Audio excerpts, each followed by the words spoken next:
Bring it on.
Who are you? I can answer your questions.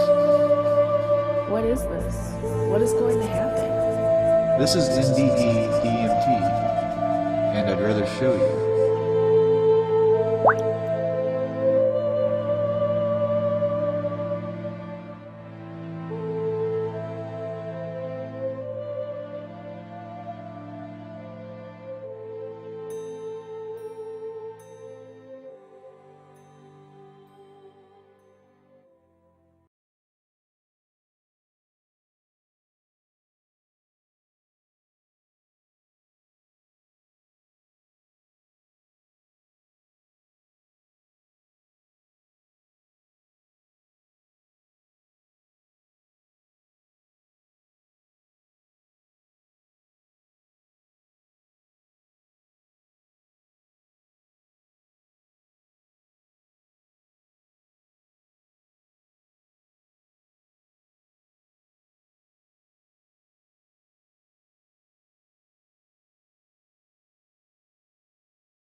68 years old, 2 bachelor's and a master's degree, so I've pretty much completed as much education as I want. Did not want to go any further than that. Actually, I don't know that it was a near-death experience, but I think it was a near-death experience because it was very odd. My son and I were walking out of a building at SIU and we went to the parking lot. The parking lot had holes cut in the second level of it. There were holes in it so that the water would drain through and it wouldn't fill up like a swimming pool. And it was a parking lot, of course, so there's a lot of oil on the floor and all that business. So my son was a little bit ahead of me and we were walking to the car, and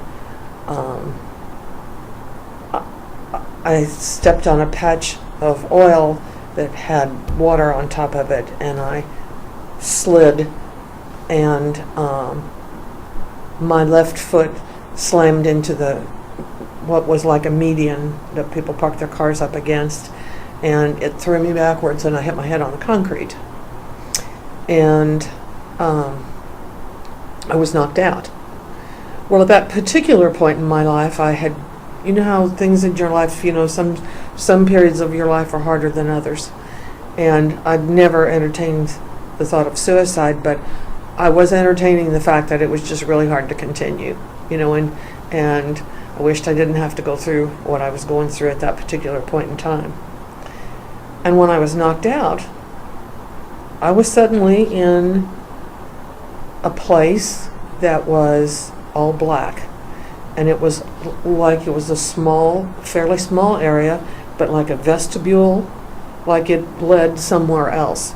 But I couldn't see anything where it led or anything. I just knew that it did. And there was a presence there. And the presence communicated with me without speaking, and I knew what was being said, and I was asked to make a decision whether I wanted to continue living or not. And I had a couple of minutes to think this over, and I had to make a decision, and I had to verbalize it. I had to be very clear and say specifically yes. And if I wanted to continue living, I believe the directions were that I was to move to the left, and if I wanted not to continue living, I was to move to the right. And then I came to. But it was as if I had been given an opportunity that if I really didn't want to continue on with this life, I could end it. Just there like that. And it was so real. That's part of the reason I know that. I don't know if you've read about other people having similar sorts of experiences. I've read of a couple who had to make a decision. It wasn't like I was dead. It was like I was sort of between life and death and had to decide what to do. And I remember thinking it over and thinking, okay, I think I'll continue on. That's Things for one thing. right. And the other thing was that there was a presence there.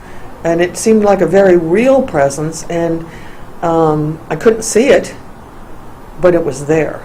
So that also, I don't know, that was a positive thing, that I was being given an opportunity, like somebody knew, that presence knew that I was struggling, and I had an opportunity not to have to struggle anymore.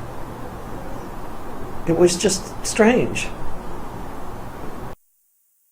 It reaffirmed the fact that I don't have a clue what the afterlife is like, but I've always believed there is one, and this certainly reaffirmed my thoughts on that matter.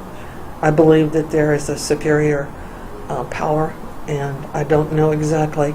I've done what I've done for many, many years. I've heard lots of people talk about their views on afterlife. And it just always reminds me that we really don't know. More of an affirmation, and and the funniest thing I think now is that when I'm having a difficult time with something, I think, okay, you chose this.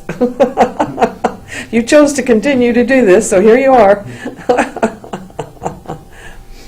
And I've also responded very positively to the fact that I chose, okay, I'm glad I chose to do that.